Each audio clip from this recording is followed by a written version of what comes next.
You remember that last week I said the cure for shame is love, and I stand by that. Just tripped.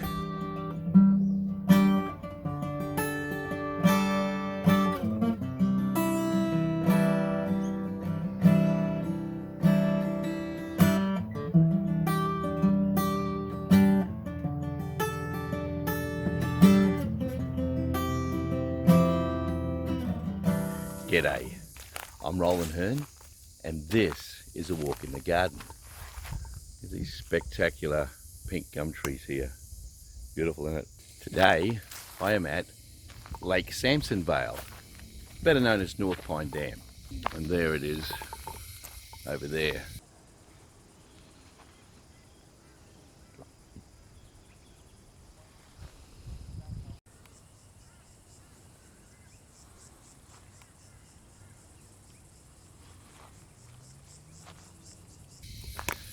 There's no boating allowed on Lake Sampson Vale because it is a major potable water supply for the northern suburbs of Brisbane. So this is about 25 minutes from our home.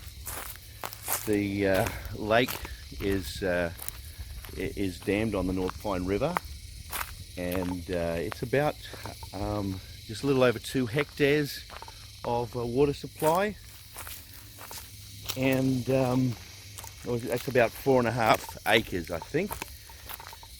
So there's quite a bit of water here. It is stocked, so there is fishing available. I just saw a fisherman, asked him if he was catching anything, and he said I haven't caught anything for a while. It might be because the heat, which is quite aggressive for the last couple of days, the heat may have kept them down. Anyway, let me just show you a little brief glimpse from where I'm standing behind me. There it is there. It's a great little lake, and I haven't spent anywhere near enough time here given that I live in this area. So an interesting fact about this area, the suburb of Strathpine is just over in that direction, and in 1943 the first Cavalry Division of the US Army set up camp in this spot. There was no dam here at that point in time. It's about 15,000 soldiers, and the community was about 4,000 odd people, 4,500 people. And so they built buildings. There was a couple of airfields built over in this direction over here, and this is where they did their training immediately before heading up into the Pacific Theatre, starting with Papua New Guinea. So the mountain range off in that direction over there, and this is it here. That mountain range has rainforests in it, and so they were able to go from here up into there and do training for jungle warfare, and so they were here for a number of months before heading up into Papua New Guinea, and then throughout the rest of the war they were the first troops into Manila for the liberation of Manila, and they accompanied General MacArthur into Tokyo and became known as the first team. I think they're now stationed in Texas at Fort Hood. But this is where they did their preparation for the battles of World War II, which I found quite fascinating. So today I want to finish off this little mini-series on shame, and we're going to finish that off today by considering the ultimate cure for shame. You remember that last week I said the cure for shame is love, and I stand by that. I did say something though that in that video that I don't stand by, and that was if you love people, they will always love you back, or they will love you back, I think I said. Well, that's probably not completely true, and I may have overstated that situation. When I was reviewing the video, I thought I wish I hadn't said that quite that way, because that's up for challenge. And I was going to put something on the screen. I thought that's going to take too long to explain. So this week being the conclusion, reflecting on that issue of love, let me say it is not true that if you love people and show them worth and value that they will love you back. However, it is true that to love in such a way on multiple occasions will create the context in which other people can and will love you back. Some people will not love you back, and that has to do with their struggle, their lack of confidence in who they really are, and their inability to accept love. But generally speaking, the more you love a person consistently, the more you invite them into that space to love them back. So I don't change from the focus on being the one that loves in order to experience love that will respond to my shame. But I do walk back from the idea that it's a guaranteed response. A lot of times when we try and love people, we love people in a way that communicates to them conditionally that love on the basis that you will love me back. And it almost becomes one of those manipulation pieces. And that's often why we are not effectively loved in response. To love someone effectively is to actually communicate to them their worth consistently in a way that is no strings attached. And it's very, very difficult. But that brings us to this final piece. The struggle with shame is a universal struggle.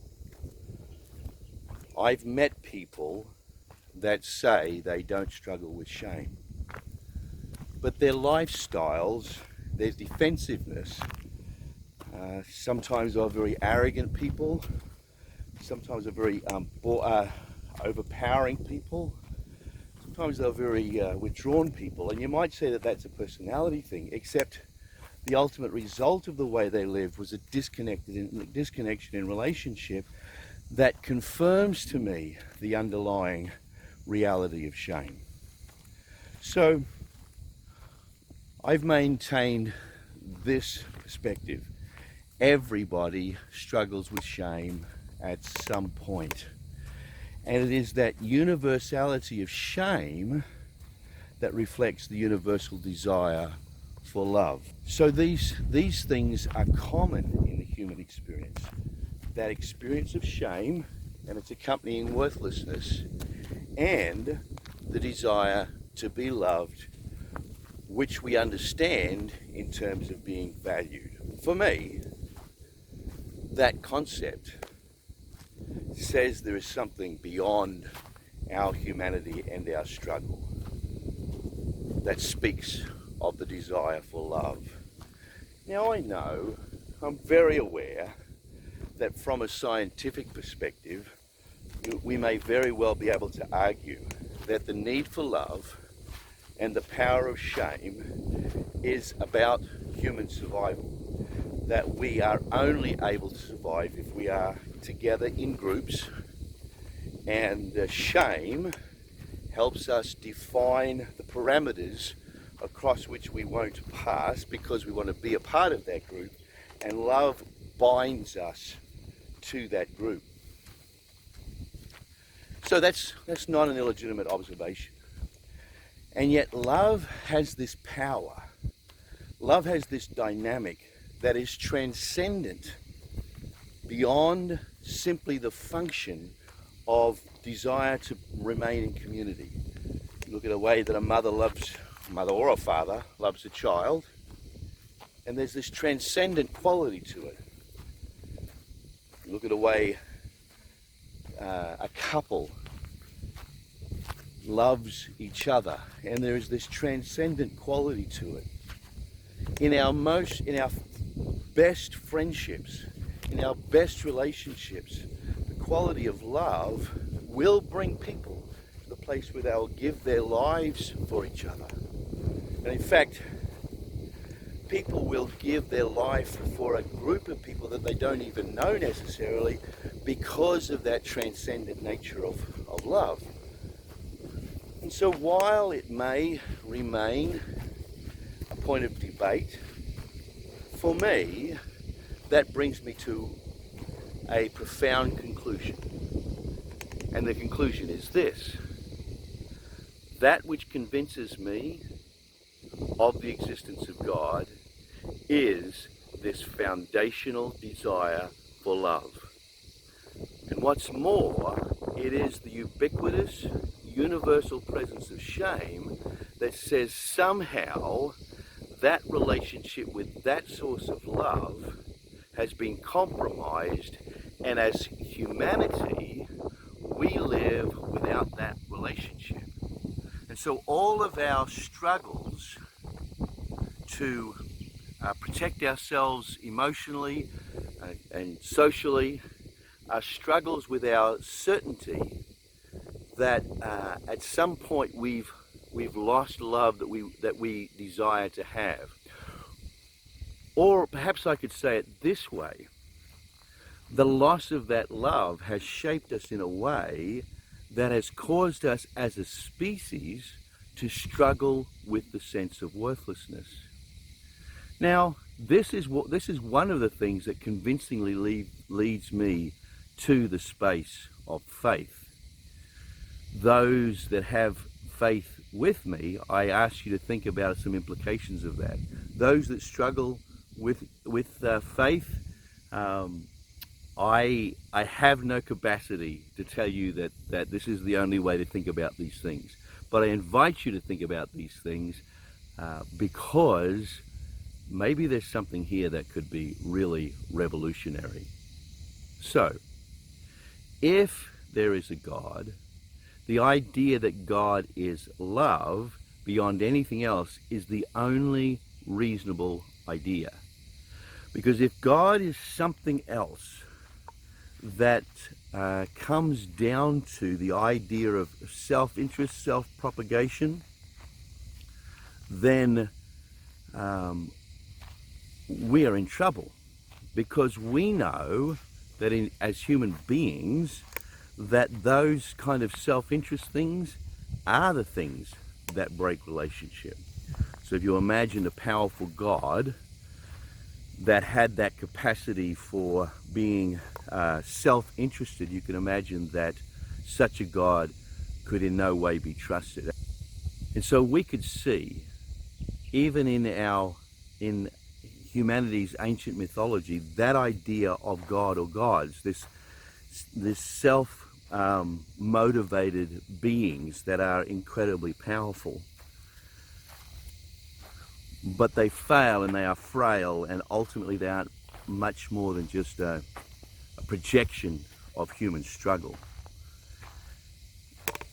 If God is real, then God, by definition, must be this transcendent love that speaks worth and value into everybody's existence.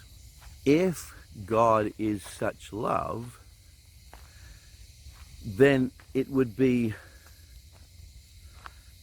essential for that God to reach towards us, rather than having the humanity that doesn't know God reach towards God. And so it would make sense that such a God would imbue God's self with humanity, that God would indeed step into the human experience and live out life within the human experience, in order that God would be able to effectively communicate love to these beings. That life that God lived would have to include the experience of pain, suffering, and death. Have to experience rejection, isolation, disconnection, perhaps racism, poverty, being a social outcast. All these things would be essential for that God to understand what the human experience was like. And of course, that idea of God is captured in the Christian story. that Jesus Christ, born some 2,000 years ago, lived in a marginalized people,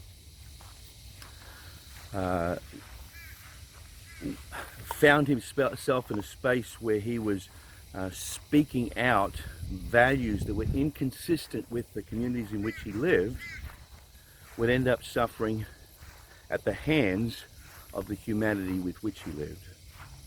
Did you realize that almost everything that Jesus says and does that is recorded in Scripture, in the Bible, is directed towards marginalized, shame by society's terms, filled people? When Jesus is crucified, he is crucified precisely because he is disturbing the structured order that honors some against others. And his constant words are, I will value everyone, and if you belong with me, if you belong to me, you will experience that worth and you will give it to each other. And of course then the single greatest religious movement begins to take place, and today Christianity is found in every corner of the globe with very persistent and consistent beliefs spread through it. However, it is true to say that you don't have to go very far within the Christian faith to see evidences of the continued imposition of the human struggle with shame upon those ideas of faith. And so if this journey in the garden is worth anything, it is in fact a journey back to a very, very simple construct of faith. And that is that there is a personal God whose very existence defines love, whose love transcends all else, whose love has reached into our world and lived with us as one of us in every sense of the word, lived and died, and then by the power of love, risen, and exists today, calling us, wooing us, drawing us to faith in him. To believe in him is not to become convinced of facts. It is to become convinced of our very own worth in God's presence. And that God himself desires to reach into our lives, transform our brokenness, heal our shame with his love. That's the ultimate healing of shame. And bring us to a place in life where we live in love, we live in hope, we live in joy, we live in peace. And every time the stranglehold of shame comes seeping into our lives, the very capacity to deal with that is found in the context of the relationship with the one who is love. The best way then to think about this faith is indeed to think about it in terms of love, healing us from our brokenness and our shame. And as that love brings about that healing, it brings with it the capacity for us to love others and to bring them into a space where they are equally loved.